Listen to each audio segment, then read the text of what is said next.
அல்லேலூயா, உமக்கு நன்றி அப்பா. ஆண்டவரே, நீ எங்களுக்காக இந்த உலகத்தில் பிறந்தீங்க. நீங்கள் பிறந்ததே சிலுவையில் அறையப்பட்டு சாகணும்னு தான். அதுக்கு பிறகு 3ஆவது நாள் உயிரோடு எழுந்திருக்கணும்னு தான். அதுக்காக நீங்கள் எங்களை பண்டிகை கொண்டாட வைத்த கிருபைக்கு நன்றிப்பா. இந்த நாளில் கூட நீங்கள் எங்களோடு பேசுங்கப்பா. தாழ்த்தி உடைய கருத்திலே கொடுக்குறேன். கர்த்தருக்கு ஸ்தோத்திரப்பா. இயேசுவின் நாமத்தில் வேண்டிக் கொள்கிறேன் நல்ல பிதாவே, ஆமென். அருமையானவர்களே, இன்றைக்கு உங்களுக்கு கொடுக்குற வார்த்தை என்ன அப்படின்னா, இதையும் சிந்தியாமல் என்ற தலைப்பிலே உங்களுக்கு நான் வார்த்தையை கொடுக்கிறேன். இதையும் சிந்தியாமல், எதையும் சிந்தியாமல். யாத்திராகமம் 7வது அதிகாரம் 23வது வசனத்தில், பார்வோன் இதையும் சிந்தியாமல் தன் வீட்டிற்கு திரும்பி போனான். பார்வோன் அரசனை பற்றி நம்ம கேள்விப்பட்டு இருக்கின்றோம். யாத்திராகமத்தில் இருந்து பார்வோன் உடைய அந்த காட்சி வருகிறது. அந்த நாட்களிலே நடந்த சம்பவம் வருகின்றது. என்ன அப்படின்னு சொன்னால், பார்வோன் அந்த எகிப்து நாட்டிலே பார்வோன் மன்னனாக இருக்கின்றார். இஸ்ரவேல் ஜனங்கள் அங்கே இருக்கின்றார்கள். இவர்கள் ஒரு வித்தியாசமான ஜனங்களாக இருக்கின்றார்கள். இவர்கள் பூமியை நிரப்பி கொண்டு இருக்கிறார்கள். அதனால் இவங்களை அடிமையாக்க வேண்டும் என்று யோசேப்பு தான் எகிப்துக்கு போனது. அதுக்கு பிறகு அவனோடு சேர்ந்து மொத்தம் 70 பேர் போனாங்க. இப்போ லட்சக்கணக்கான மக்கள் இங்கே இருக்கிறார்கள். இது ஒரு விதமான ஒரு சாதியாக இருக்கின்றார்கள். இவங்களை விரட்ட வேண்டும், நாம் இவர்களை அடிமை கொள்ள வேண்டும் என்று சொல்லி இந்த பார்வோன் அரசன் அடிமைப்படுத்தினான். அப்பொழுது அவர்கள் தேவனை நோக்கி கூப்பிட்டார்கள். கூப்பிடும் பொழுது தேவன் பலவிதமான அடையாளங்களை மோசையை கொண்டு செய்தார். ஆனாலும் அந்த பார்வோனுக்கு இந்த ஜனங்களை விட மனதில்லை. நம்முடைய ஜனங்களை விடுறதுக்கு அவருக்கு மனசு இல்லை. அவர்களை அடிமையாக வேலை வாங்க வேண்டும் என்று கடுமையாக போராடினான். ஆனால் தேவன் நினைத்தார், இஸ்ரவேல் ஜனங்களை வெளியே கொண்டு வர வேண்டும், கானானினும் அந்த ஆபிரகாம் முதலாவது இருந்த அந்த தேசத்துக்கு கொண்டு வர வேண்டும் என்று தேவன் முடிவெடுத்து விட்டார்.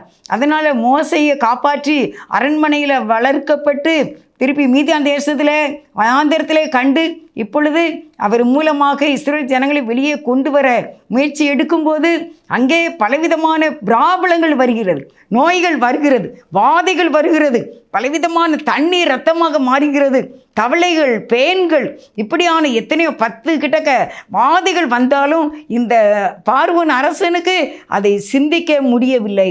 இதையும் சிந்தியாமல் இந்த தலைப்பிலே எடுத்திருக்கிறேன். அப்போ அருமையானவர்களே, அதுக்கு பிறகு நீங்கள் பார்த்தீங்கன்னா அடுத்த வசனத்தில் யாத்திராகமம் 7வது அதிகாரம் 24 பார்த்தீங்கன்னா, நதியின் தண்ணீர் குடிக்க உதவாதபடியால் குடிக்கத்தக்க தண்ணீருக்காக எகிப்தியர் எல்லாரும் நதியோரத்திலே ஊற்றி தோண்டினார்கள். அப்போ தண்ணி கூட என்ன செய்யல, கிடைக்கல. நதியை தேவன் அடித்ததினால் தண்ணீர் எப்படி ஆயிட்டான், தண்ணீர் குடிக்க முடியாதபடிக்கு உதவாத தண்ணியாக அது போய்விட்டது. ஆனாலும் பார்வோன் இதையும் சிந்திக்கவில்லை. இவ்வளோ பிரச்சனை நடந்துகிட்டு இருக்கு, இந்த ஜனங்களால் பெரிய போராட்டமாக இருக்குது. வீட்டில் தவளை குவியலாக சேர்த்தவர்கள், தலையில் பேனு, வீட்டில் பேனு, எல்லா இடமும் பேன்கள், பல வண்டுகள், இருள், காரிருள், இவ்வளவு இருந்தாலும் இதையும் சிந்தியாமல் அவன் தன் வீட்டுக்கு போனான். நிம்மதி அற்றவனாக போனான். நான் உங்களுக்கு எதுக்கு இதை சொல்ல ஆரம்பிக்க அப்படின்னா, இந்த வாழ்க்கையில் தொடர்ந்து பிரச்சனை வந்து கொண்டே இருக்கும்போது நாம் சிந்திக்க அழைக்கப்படுகிறோம், நாம் யோசிக்க அழைக்கப்படுகிறோம். ஒரு பிரச்சனை முதலாவது வரும்போதே இதனுடைய சீக்ரெட் என்ன, ஏன் இது இப்படி வருது, இதனுடைய ப்ராப்ளம் என்ன என்பதை நாம் சிந்திக்க வேண்டும். ஒன்று போனால் ஒன்று வருகிறது, என்ன காரியமாக இருக்கும் என்று நாம் பார்க்க வேண்டும். ஊதாரி மைந்தனை நீங்கள் எடுத்துக்கோங்க. இளைய குமாரன், கெட்ட குமாரன், பலவிதமாக சொல்வார்கள்.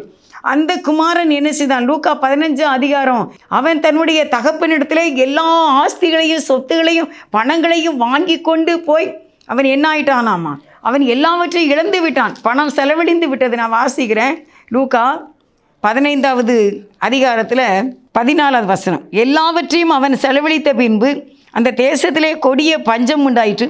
அப்பொழுது அவன் குறைவுபட தொடங்குகிறான். இளைய குமாரன் அவனுடைய பணம், தன் தகப்பனிடத்தில் வாங்கிட்டு போன எல்லா ஆஸ்தியையும் அவன் தகாத விதமாய் ஜீவனம் பண்ணி, துன்மார்க்கமாய் ஜீவனம் பண்ணி, தன்னுடைய ஆஸ்தியை, தன்னுடைய பணங்களை, சொத்துக்களை எல்லாவற்றையும் அழித்து போட்டான். இப்பொழுது அவன் குறைவுபட தொடங்குகிறான். குறைவு வர தொடங்கும் போதே என்ன செய்திருக்கணும், சிந்திச்சிருக்கணும். அப்படி சிந்திக்காம என்ன செய்துட்டாரு, அவர் சிந்திக்காமல் இருக்கும்போது அங்கே ஒரு கொடிய பஞ்சம் உண்டாயிற்று. தேசத்திலே பஞ்சம் உண்டாயிற்று.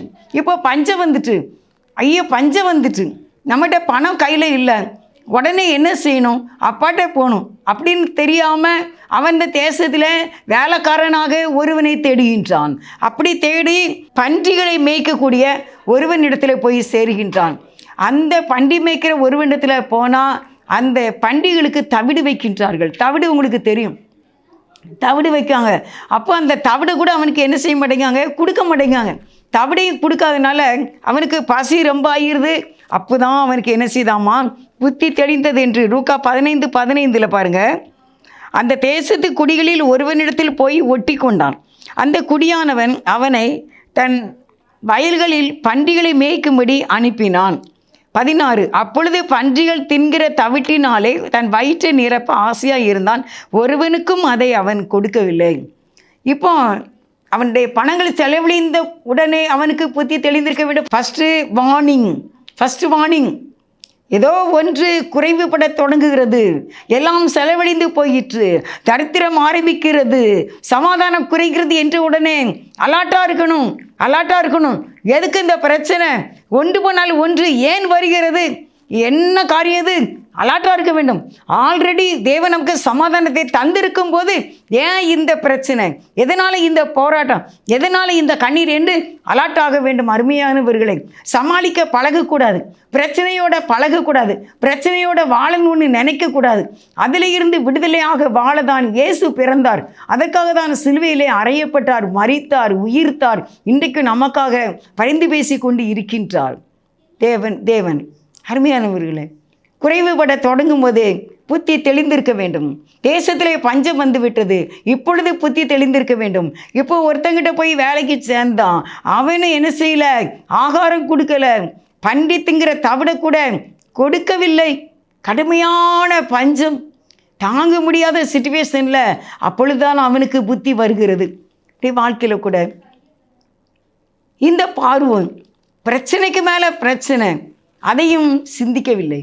அவன் சிந்திக்காமல் தன்னுடைய வீட்டுக்கு போனான் என்று பார்க்கின்றோம். நம்முடைய வாழ்க்கையில் கூட என்னென்ன காரியங்கள் நம்ம வீட்டில் இருக்குது, என்னென்ன பிரச்சனைகள் இருக்குது என்பதை நம்ம பார்க்கும்போது அலாட்டாக இருக்கணும். பஞ்சம் வந்த உடனே கிளம்பி இருக்க வேண்டும். புத்தி தெளிந்து வருகிறது, பணம் காலியான உடனே அப்பாவை தேடி இருக்க வேண்டும். இளைய குமாரன், கெட்ட குமாரன், ஊதாரி மைந்தன், பணம் காலியாகிட்டு இனிமேல் நம்ம என்ன செய்ய, யார்ட்டையும் போய் கேட்கக்கூடாது. நமக்கு அப்படி பழக்கம் கிடையாது. அப்பா வீட்டில் செல்வமாய் வாழ்ந்த நீ இப்படி ஒருத்தங்கிட்ட வேலைக்கு போய் சேரலாமா, சேரக்கூடாது என்று புத்தி தெளிந்திருக்க வேண்டும். அப்படியே நம்முடைய வாழ்க்கையில் கூட ஒரு கஷ்டம் வரும்போது என்ன ஆச்சு, சமாதானமாக போய் கொண்டிருந்த குடும்பத்தில் திடீர்னு என்ன பிரச்சனை, அது என்ன என்று உடனே கண்டுபிடிக்க நாம் ஆயத்தமாக இருக்க வேண்டும். ஏசப்பாட்ட உடனே ஓடி வந்துடணும். தேவனே, என்னுடைய காரியம் என்ன, எனக்கு ஏன் இப்படி இருக்குது என்று கூற வேண்டும். ஒரு பலவீனம் வருகிறது, உடனே அலர்ட்டாயிடணும். எதுக்கு இந்த பலவீனம், தேவ சமூகத்தை தேட வேண்டும், பாவரிக்கை செய்ய வேண்டும், மன்னிப்பு கேட்க வேண்டும், தேவனை நோக்கி கதற வேண்டும்.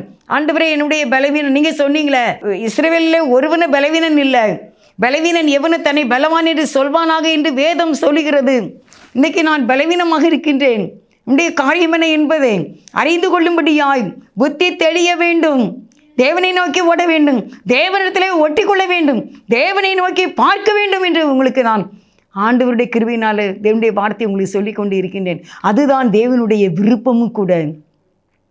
எதுக்கு சிட்சிக்கிறார், எதுக்கு தூண்டில் போட்டு அழைக்கிறார், எதுக்கு உனக்கு சில நெருக்கத்தை கொடுக்கிறார்.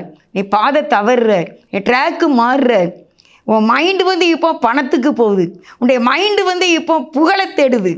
உன்னுடைய நேர்மையான பாதையை விட்டு நீ வழி விலகும்போது, நீ விசாலமான பாதையை தேடும்போது தேவன் தம்முடைய அன்பினால் சிட்சிக்கிறார். உடனே அதை தெரிந்து தகப்பனாகிய தேவனிடத்திலே, இயேசுவினிடத்திலே ஒட்டி கொள்ள வேண்டும். அடுத்து குடும்பத்துக்குள்ளே பிரச்சனை வர ஆரம்பிச்சிடும். குடும்பத்துக்குள்ளே பிரச்சனை வந்தோடனே அலாட்டாக இருக்க வேண்டும். எதுக்கு இப்படி நல்லா போய் கொண்டு இருந்துச்சு, என்னுடைய ஜப குறைவு தானும், என்னுடைய பைபிள் படிக்கிறதுல குறையும், நான் ஆலயத்துக்கு போகிறதுல குறைஞ்சிட்டேன், என்னுடைய பொருத்தனையை சரியாக நான் செலுத்தலை, நான் இதில் ஞானமாக நடக்கலை, நான் கர்த்தருக்காக ஊழியம் செய்தேன், இப்போ நான் ஊழியம் செய்யலை, நான் கர்த்தருக்காக நிறைய நான் செய்வேன், இப்போ என்னால் ஒன்றும் செய்ய முடியல, நான் பலவீனமாகிக்கிட்டு இருக்கேன் என்ற உடனே நாம் புத்தி தெளிந்து கர்த்தரை தேட வேண்டும். இதையும் சிந்தியாமல் அந்த பார்வோன் தன் வீட்டுக்கு போயிட்டாரு. இதுக்கு முடிவு எடுக்கலையே. எதுக்கு நம்ம தேசமே கலங்குதே ஒருத்தனால. இந்த பார்வோன் இஸ்ரவேல் ஜனங்களை அனுப்பாததுனால வீடும் கலங்குது, நாடு கலங்குது, தேசமே கலங்குது. எகிப்து எங்கு கொடிய பஞ்சம். ஆனால் இவருக்கு உணர்வு இல்லை. மக்களெல்லாம் கண்ணீரோடு இருக்காங்க. வீடுகளிலே தவளைகள், தண்ணி குடிக்க முடியாமல் தண்ணி ரத்தமாயிட்டு, நதியில் உள்ள மீன் செத்து போயிட்டு தவளை குவியலாக அள்ளினார்கள். பார்வோன் சிந்திக்கவில்லை, பார்வோன் மனம் திரும்பவில்லை. இதையும் சிந்தியாமல் தன் வீட்டுக்கு போனான். இன்றைக்கி பிரச்சனையோடு அவர் பழகிட்டு இருந்தார், போராட்டங்களோட பார்வோன் பழகிட்டு இருந்தார், சரியான முடிவு எடுக்கலை. இன்றைக்கி நம்ம அப்படி இருக்கக்கூடாது. கர்த்தரை தேட வேண்டும், கர்த்தரை நோக்கி கதற வேண்டும், ராஜாமங்களிலே கர்த்தரை நோக்கி கூப்பிட வேண்டும். என்ன பிரச்சனை? குடும்பத்துக்குள்ளே, அடுத்து வெளியே பிரச்சனை, அடுத்து தொழிலில் நஷ்டம், அடுத்து சமாதானம் இல்லாமல் குறைவுபட்டு சஞ்சலம், இப்படிலாம் வரும்போது இறைவனை தேடக்கூடிய ஒரு பழக்கம் நமக்கு இருக்க வேண்டும் என்று உங்களுக்கு நான் கர்த்தருடைய கிருபையினால் ஆலோசனை சொல்லி கொண்டு இருக்கின்றேன். அருமையானவர்களே, கர்த்தரை தேட வேண்டும். இந்த காலம் அதிகமாக தேவனோடு ஜீவிக்க வேண்டிய ஒரு காலம். ஒரு தோல்வி வந்தது நம்ம அலர்ட் ஆகிடணும் அப்படின்னு நான் எழுதியிருக்கேன். வேரோடு பிடுங்கி எரிய வேண்டும் அந்த பிரச்சனையை. அதுக்கு நீங்கள் ரெஸ்க் எடுக்க வேண்டும், அதுக்கு நீங்கள் ட்ரை பண்ண வேண்டும், அதுக்கு தேவ ஒத்தாசையை தேட வேண்டும், அதுக்கு நம்ம பரிசுத்த ஆவியானவரோடு இணைய வேண்டும். வெற்றியை காணும் வரைக்கும் ஓயக்கூடாது. ட்ரை பண்ணணும். எவ்வளோ ட்ரை பண்ண முடியுமா, முயற்சி செய்ய முடியுமா, செய்ய வேண்டும். முயற்சி திருவினையாக்கும் அப்படின்னு சொல்லுவாங்க.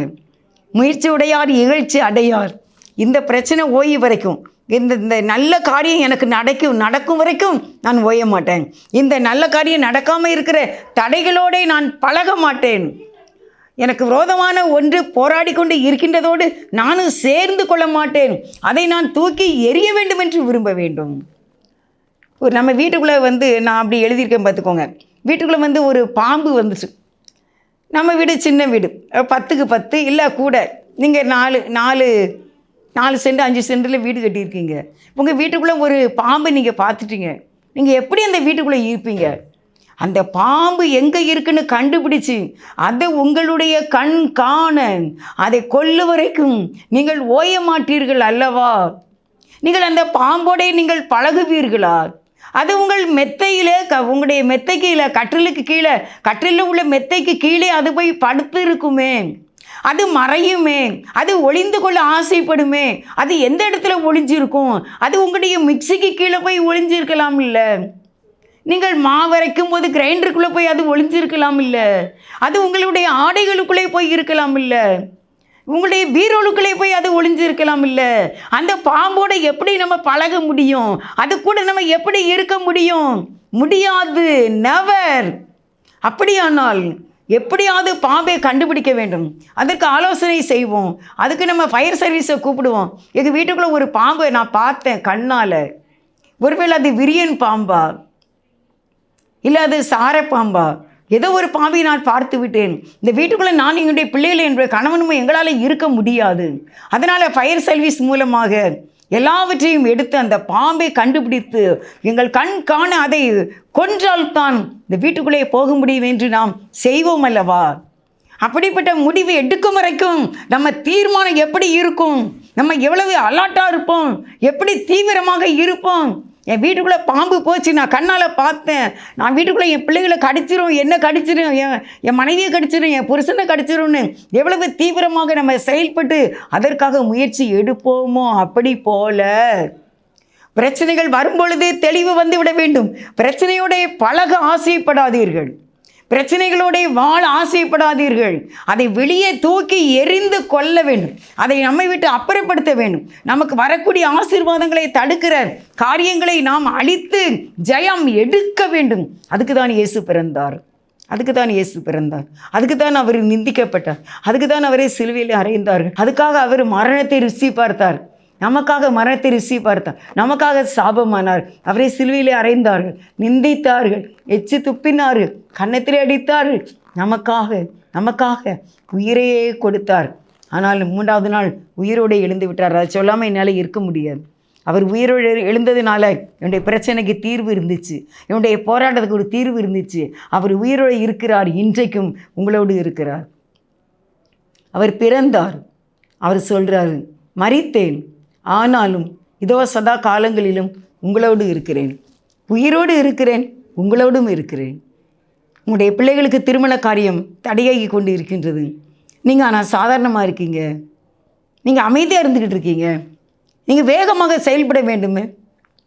உங்களுக்கு குழந்தை பாக்கியம் உங்களுக்கு வேண்டும், நீங்கள் வேகமாக செயல்பட வேண்டுமே. தீவிரமாய் தேவ சமூகத்தில் இருக்க வேண்டுமே. எப்படி அன்னாள் அவங்க ட்ரை பண்ணாங்க, எப்படி அவங்க முயற்சி செய்தாங்க. ஈசாக்கு ரெபேக்கால் சண்டை செய்தாங்க ஈசாக்கிட்ட. உடனே ஈசாக்கு என்ன செய்தார், நான் என்ன தேவனா, நான் ஒரு குழந்தைய உண்டாக்க முடியுமா என்று சொல்லி அவர் ஜெபம் பண்ணினார். உடனே குழந்தை கிடச்சிட்டு. உனக்கு ஒரு வீடு கட்டுவேன் என்று தாவீதுக்கு சொன்னவர் நமக்கே கட்ட மாட்டார். தொடங்கினவர் முடித்திடுவார், சொன்னதை செய்திடுவார். அந்த இறைவனை தேட வேண்டுமே. வீடு வாசல் இல்லாமல் எத்தனை நாளைக்கு நீங்கள் அலைந்து கொண்டே இருப்பீர்கள். அப்படியே அலைகிறதே உங்களுக்கு பழக்கமாயிட்டா, அந்த பழக்கத்தோடு பழக வேண்டாமே. தோல்வியே உங்களுடைய வாழ்க்கையில் அதிகமாக இருக்கின்றதா, தோல்வியுடைய பழக வேண்டாமே. அதை விட்டு வெளியே வந்து வெற்றிக்கு நாம் காரணராக இருக்க வேண்டும். தேவன் இருக்கின்றார், அந்த வெற்றியை நாம் சுதந்திரிக்க வேண்டும். இதையும் சிந்தியாமல் அவன் தன் வீட்டுக்கு போனான்.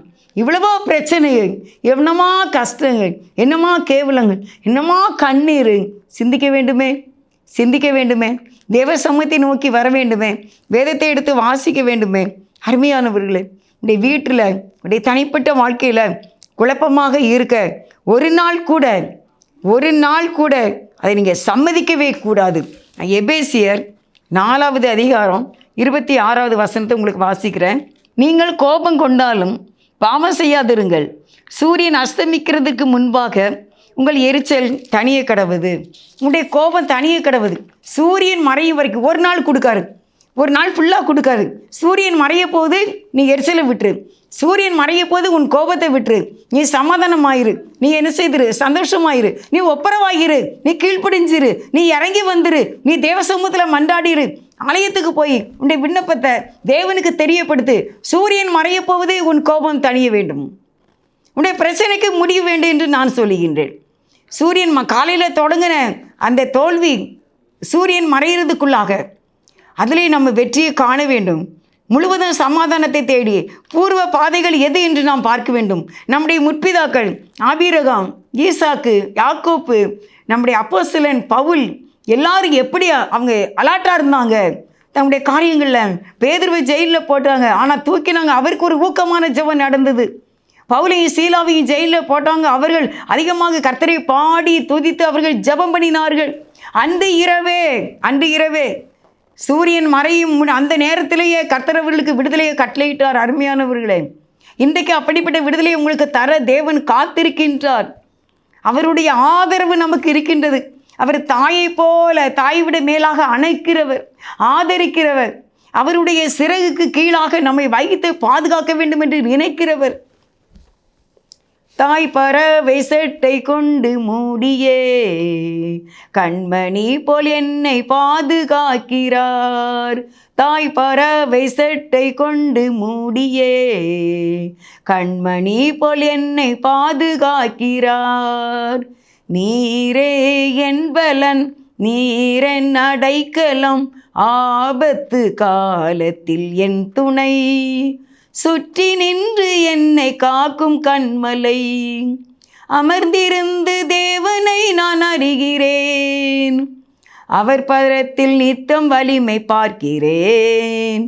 அமர்ந்திருந்து தேவனை நான் அறிகிறேன், அவர் கரத்தில் வலிமை நித்தம் பார்க்கிறேன். தாய் பறவை சட்டை கொண்டு மூடியே கண்மணி போல் என்னை பாதுகாக்கிறார்.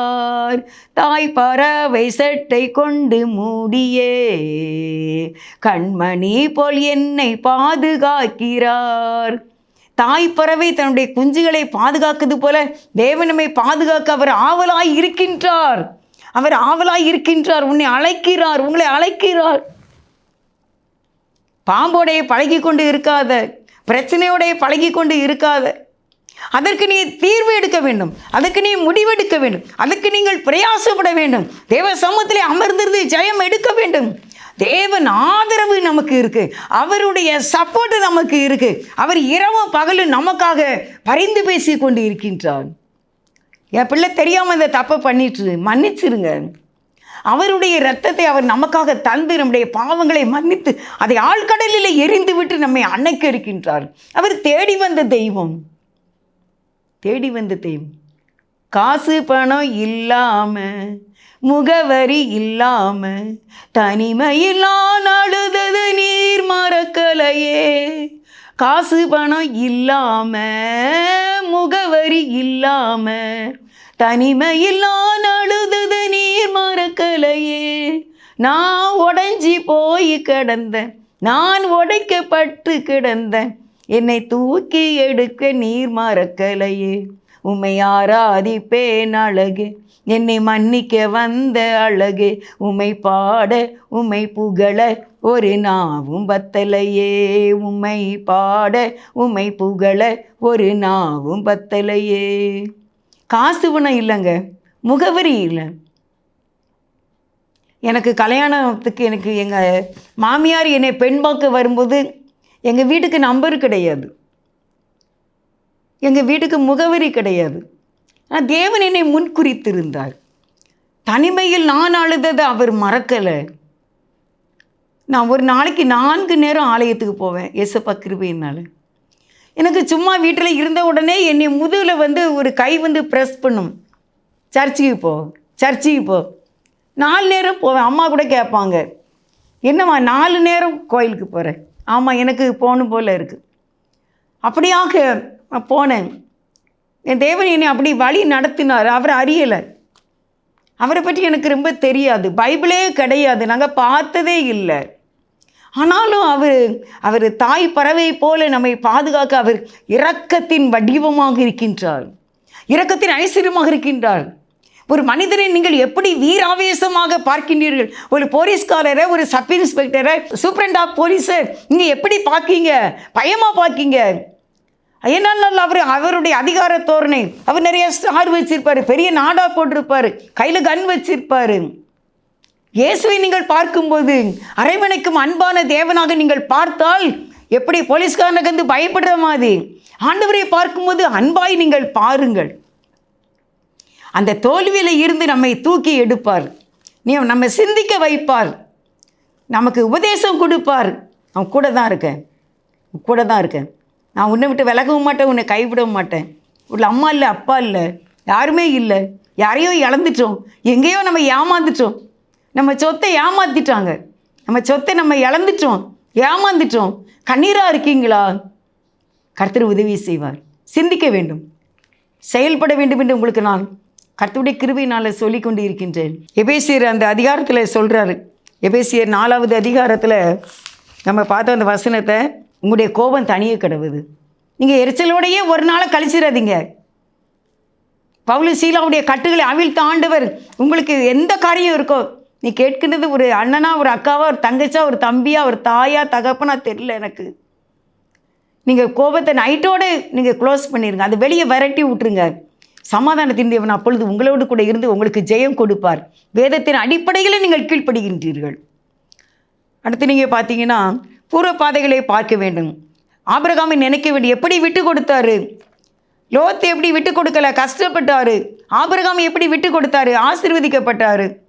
அப்படி நம்ம நினைக்க வேண்டும். பேதுரு எப்படி ஊழியம் செய்தாங்க, பவுல் சீலா எப்படி சுகமாக்குனாங்க. பூர்வ பாதைகளை நாம் சிந்திக்க வேண்டும். சிற்றை வரும்போது ஆராய்ந்து பார்க்க அழைக்கப்படுகிறோம். அதற்கு பரிசுத்த ஆவியின் உதவி தேவை. இருதயத்தை கர்த்தருக்கு நேராக கொண்டு வந்து அநீதியை நீக்கி நீதியை தேடும்போது அங்கே சந்தோஷம், சமாதானம் நிலைத்து இருக்கும். ஆண்டவரே, நான் நீதி செய்கிற பிள்ளையான்னு நீங்கள் கேட்டிருக்கீங்களா? நான் அநீதியாக செய்கிறேனாப்பா, எதுக்கு எனக்கு அடிக்கடி ஏதாவது ப்ராப்ளம் வந்துட்டுருக்கு, ஒன்று இல்லாட்டா ஒன்று வருத, என் மன சஞ்சலப்படுது, என்னால் ஹாப்பியாக இருக்க முடியலையேப்பா. நான் நீதியான பிள்ளையா? ஏன்ட்டு அநீதி இருந்தால் அதை எனக்கு விளக்கிருங்களேன், என் கண்ணை கொஞ்சம் திறங்களேன், நான் சிந்திக்க வேண்டுமே. அந்த பார்வன் போல் நான் எவ்வளோ பிரச்சனை வந்தாலும் அவன் சிந்திக்காமல் தான் வீட்டுக்கு போயிட்டானே, நான் அப்படி இருக்கக்கூடாது. நான் சிந்திக்கும்படி ஆலயத்துக்கு வருகின்றேன், என் தேவனை தேடுகின்றேன், என் அறையை பூட்டுகின்றேன், அவரை நோக்கி நான் பாடுகின்றேன், நான் ஜெயம் எடுப்பேன் என்று வர வேண்டும் என்று ஆண்டவர் விரும்புகின்றார். அருமையானவர்களே, நீதியை தேடுங்க, நீதி செய்யணுப்பா. நீதிமான்களுக்கு தான் எல்லாம் கிடைக்கும் பார்த்துக்கோங்க. நீதிமான்கள், நீங்கள் நீதிமான்கள்னு உங்களுடைய ஒத்துவாக்கிய பைபிள் கன்கார்டன்ஸில் நீங்கள் எடுத்து பார்த்தீங்கன்னா நீதிமானுக்கு சொல்லப்பட்ட ஆசீர்வாதங்கள் எனக்கு ரொம்ப ஒன்று பிடிக்கும். நீதிமானுக்கு நன்மை உண்டு என்று சொல்லுங்கள். அப்போ எனக்கு வருகிற செய்தியெல்லாம் நான் நீதிமானாக இருக்கணும். எனக்கு எப்போ வந்தாலும் உனக்கு நன்மை தான் சொல்லணும். உன் பிள்ளைக்கு நன்மை தான், உன் குடும்பத்துக்கு நன்மை தான், உன் சந்ததிக்கு நன்மை தான் அப்படின்னு சொல்லணும்னு நான் விரும்புகிறேன். நீதிமானுக்கு நன்மை உண்டு என்று சொல்லுங்கள். நீதிமானுக்கு ஒரு கேடும் வராது. நீதிமானுடைய பிள்ளைகள் அப்பத்துக்கு இறந்து திரிகிறது இல்லை. நீங்கள் நீதி செய்கிறீங்களா, அநீதியில் வாழ்ந்துட்டு இருக்கீங்களா? உங்களுக்கு எது பிடிக்கும்? அநீதத்தின் கூடிதானே யூதாசு. நீதி எப்படி, ஆபிரகாம் எப்படி நீதியாக இருந்தார்? ஏன் நீங்கள் அதுக்கு ஆண்டவர்கிட்ட போராடக்கூடாது? ஆண்டவர் என்னை நீதிமானாக மாற்றும், நான் தப்பே செய்கிறேன், எனக்கு தெரிய மாட்டேங்க. பார்வோன் விடவே மாட்டேங்கார் இஸ்ரேல் ஜனங்களை. மோசே போராடுறாரு, தேசம் பாழாகிறது. தேசம் தவளைகளால் பேன்களால் தண்ணிலாம் மாறி எப்படியோ போய்கிட்டு இருக்கு. தேசம் பஞ்சம் வந்துக்கிட்டு இருக்கு. அவர் சிந்திக்கலை. நம்ம சிந்திக்க வேண்டாமா? தெளிவாக வேண்டாமா? அலர்ட்டாக வேண்டாமா? சமாதானம் வேண்டாமா? சந்தோஷமாக இருக்க வேண்டாமா? வீட்டுக்குள்ளே ஆடலும் பாடலுமாய் துதியும் ஸ்தோத்திரமும் மகிழ்ச்சியாக இருக்க வேண்டாமா? 4 வாய் சோறை சாப்பிட்டாலும் அமைதியாக குடும்பமாக சந்தோஷமாக இருந்து சாப்பிடுங்க. ஒருத்தருக்கு ஒருத்தர் விட்டு கொடுத்துட்டு அன்பாக இருங்க. குடும்பத்தில் ஒற்றுமையை நிலைநாட்டுங்க. அந்த புறா எப்படி ஒரு ஒலிவ இலையை கொண்டு வந்து நோவாவை மகிழ்ச்சியாக்கினதோ அந்த நபர் நீங்கள் தான். அந்த புறா நீங்கள் தான். நீங்கள் நிற்கணும். உங்களுக்கு முடியும், உங்களுக்கு முடியும். அன்றைக்கு ஒரு கிதியோன் போனார், முடியாதுன்னாரு. ஆனால் ஆண்டவர் சொல்லிட்டார், நான் உன்னை செலக்ட் பண்ணுறேன், நீ போய் தான் ஆகணும். மோசே முடியாதுன்னாரு, இல்லைப்பா நீ போய் தான் ஆகணும். எரேமியா முடியாதுன்னாரு, இல்லைப்பா நீ தான் கட்டுகளெல்லாம் உடைக்கணும், உன்னை தான் அனுப்புறேன்ட்டாரு. இன்றைக்கு ஆண்டவர் கேட்குறாரு, நீ தான் அது. நான் சின்ன பிள்ளைன்னு நீ சொல்லாத, எனக்கு ஒன்றும் தெரியாதுன்னு நீ சொல்லாத, உன்னால் முடியும். எரேமியா சொன்னா, நான் சிறுபில்லை, எனக்கு என்ன தெரியும் அப்படி நீ சொல்லாத, உன் கூட நான் இருப்பேன். உங்களால் முடியும். அருமையானவர்களே, உங்களுடைய வீட்டில் என்ன பிரச்சனையாக இருக்கட்டும், அது கடனாக இருக்கட்டும், தொல்லையாக இருக்கட்டும், பிரச்சனையாக இருக்கட்டும், எதுவாக இருக்கட்டும், உங்களால் முடியும். நீங்கள் ஒரு நபர் போதும். ஆண்டவர் சொல்கின்றார், திறப்பிலே நிற்க ஒரே ஒரு மனிதன், சமாதானத்தை உண்டு பண்ணக்கூடிய ஒரு வல்லமையான பாத்திரம் நீங்கள் தான். நீங்கள் தான். உங்களால் முடியும். எடுங்க கையில். இந்த பிரச்சனையை நீங்கள் தான் கையில் எடுத்து ஜெயம் எடுக்க வேண்டும். அதோட போராட்டங்களோட மனக்லேசங்களோட வாழ பழக கூடாது. பார்வோன் அந்த மனது உடையவன். தேசமே பஞ்சமாக பெய்கிட்டு இருக்கு, கண்கள் கலங்கி தவிக்கிறாங்க.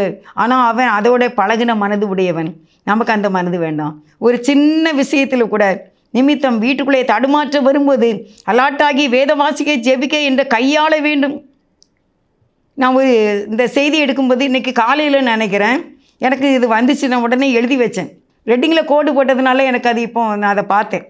அது என்ன அப்படின்னா, எங்கள் வீட்டில் ஒரு நாள் பிள்ளைங்க மாடியிலேருந்து குளிக்க பாத்ரூம்னு சொன்னாங்க. அம்மா டேங்கில் தண்ணி போடுங்க அப்படின்னா, மோட்டரை ஆன் பண்ணி விடுங்க. நாங்கள் சரி மோட்டரை ஆன் பண்ணிட்டேன். டேங்கு ஓவர் ஃபுல்லாகி தண்ணி வந்துச்சு, கீழே தண்ணி வந்துட்டு டேங்கு ஓவர் ஃபுல்லாகிட்டு அப்படின்னு. ஆனால் 5 நிமிஷத்தில் சொல்கிறேன் என் மகன், ஏம்மா தண்ணியில் குடிக்க தண்ணியில் மோட்ரு போடுங்க அப்படின்னு. நீ அம்மா மோட்ரு போட்டேன்டா, டேங்கு ஓவர் ஃபுல்லாகி தண்ணி வெளியே வந்துட்டேன் அப்படின்னு சொல்கிறேன். தண்ணி ஒரு சொட்டு இல்லை அப்படிங்கிறான். இப்போ தண்ணி திருப்பி நான் போடுறேன். 2 மணி நேரம் நான் மோட்டரை ஆன் பண்ணுறேன், டேங்கு ஓவர் ஃபுல்லாகி தண்ணி வெளியே வருது, ஆனால் தண்ணி இல்லை. பாத்திரம் விளக்க தண்ணி இல்லை. மருமக சொல்கிறேம்மா தண்ணி இல்லை, சிங்கிளையும் தண்ணி இல்லை, பாத்ரூமையும் தண்ணி இல்லை.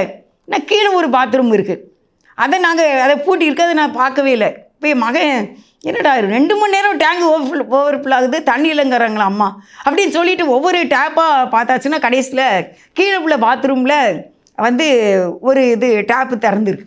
அது வழியாக தண்ணி அவ்வளோ ஸ்பீடாக வெளியே வந்துக்கிட்டே இருந்திருக்கு. கதவு லாக் ஆனதுனால அந்த சத்தம் கேட்கல. வீட்டுக்குள்ளே ஃபேன் ஓடிக்கிட்டு இருக்கா, அதனால அந்த சத்தம் கேட்கல. கடைசியில் ஒவ்வொரு மாடியாக ஒவ்வொரு சிங்கா ஒவ்வொரு டேப்பாக பார்த்து கடைசியில் கீழே அந்த டாய்லெட்டு பாத்ரூமை திறக்கும்போது பார்த்தா அங்கே தண்ணி பயங்கரமாக அது லீக் ஆகிட்டுருக்கு.